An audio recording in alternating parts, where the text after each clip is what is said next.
السلام عليكم ورحمة الله وبركاته. ازيكم يا حبايبي؟ عاملين ايه؟ يا رب تكونوا بخير. جايلكم فيديو جديد. اللهم صل وسلم وبارك على سيدنا محمد وعلى اله وصحبه اجمعين.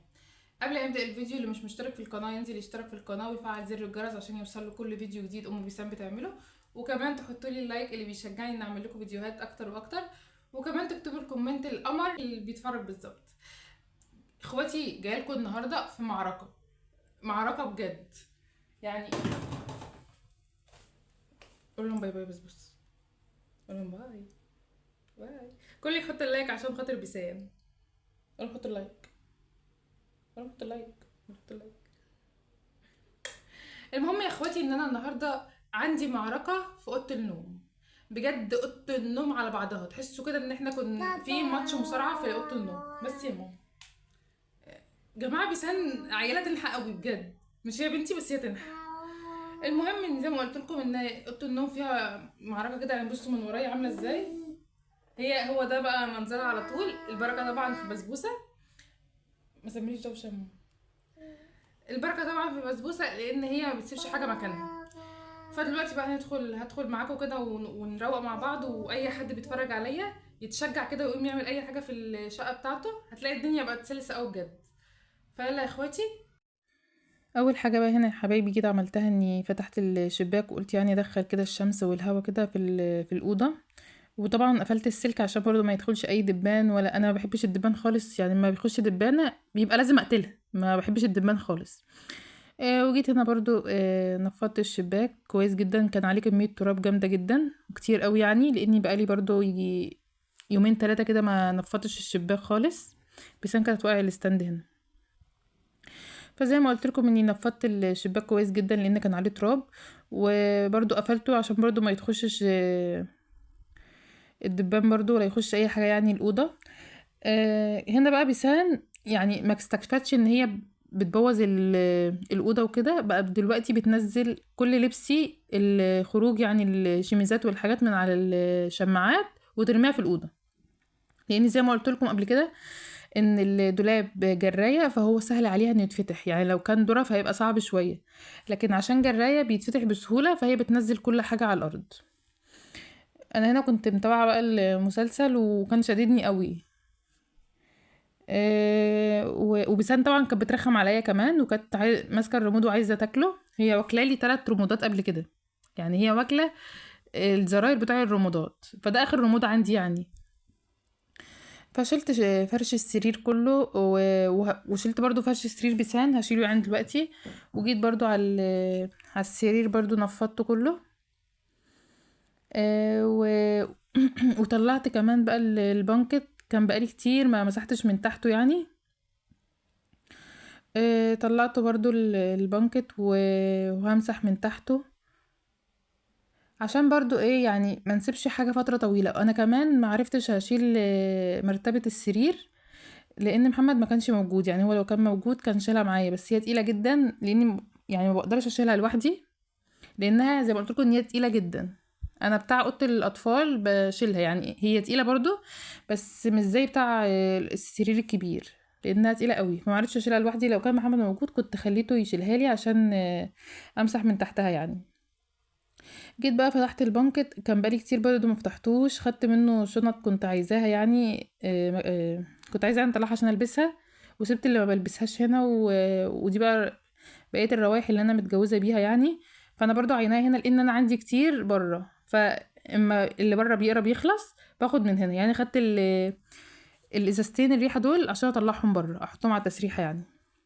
والباقيين بقى سايباهم هنا لما بعوزهم بطلعهم يعني احط منهم. وحاطه برضو روجات وباديس بلاش وحبه مكياجات برضو هنا. برضو لما بعوز حاجه منهم باخدها. والمسك ده برضو خدته. كنت كان اللي عندي يعني خلص فطلعته برضو. وهنا بقى جبت الملاية اللي هفرشها يعني. ودلوقتي بقى بفرشها. وقولوا لي برضو يا اخواتي الفيديوهات بتاعي بتعجبكم ولا ايه؟ وحطوا لي برضو اللايك. يعني عايزاكم تنزلوا تكتبوا لي في الكومنتات عاشية موبيسان عليكي بجد. لان منظر الاوضه قبل ما تتعمل كان صعب جدا. عايزه اقول لكم يا اخواتي ان انا يعني مش عارفة مش عارفة يوم ايه بالظبط، بس انا كنت حرفيا بعيط من بيسان، او ربنا.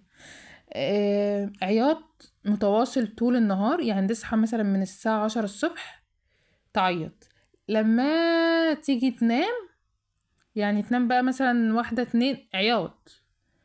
بجد انا اللي كنت بعيط منها.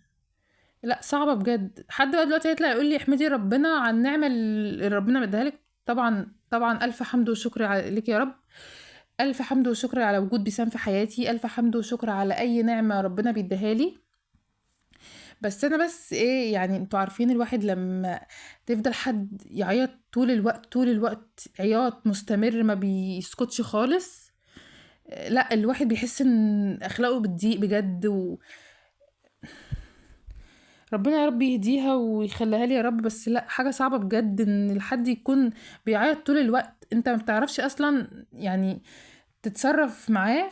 لا صعبة.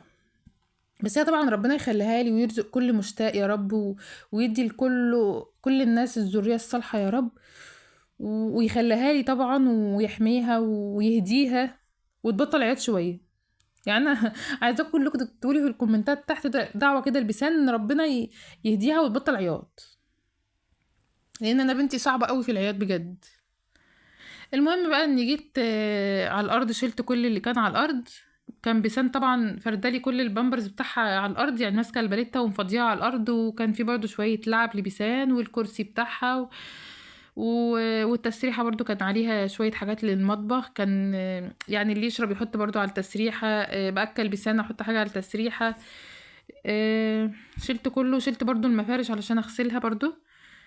وعايزه برضو اشيل، كنت لو كان في مفك يعني وعرفت اطلع على السلم، بس ما عنديش سلم. يعني محمد برضو هو اللي بيطلع يفك لي الستاره لانه هو اطول مني طبعا. بس انا للاسف ما كانش عندي مفك، وما كانش محمد موجود، فما عرفتش اشيل الستاره، وعايزه اشيلها برضو علشان اغسلها. ومسحت برضو الارض، انا مش فرشه حاجه على الارض، يعني انا شلت الحافظه كمان اللي كانت مفروشه على الارض. زي ما قلت لكم انا عندي الشقه حر قوي يعني، فما ما بطيقش عليها، ما بطيقش على الارض اي سجاده اي حافظه، ما بطيقش عليها اي حاجه، بحب اسيبها كده عشان برضو امسح كل شويه.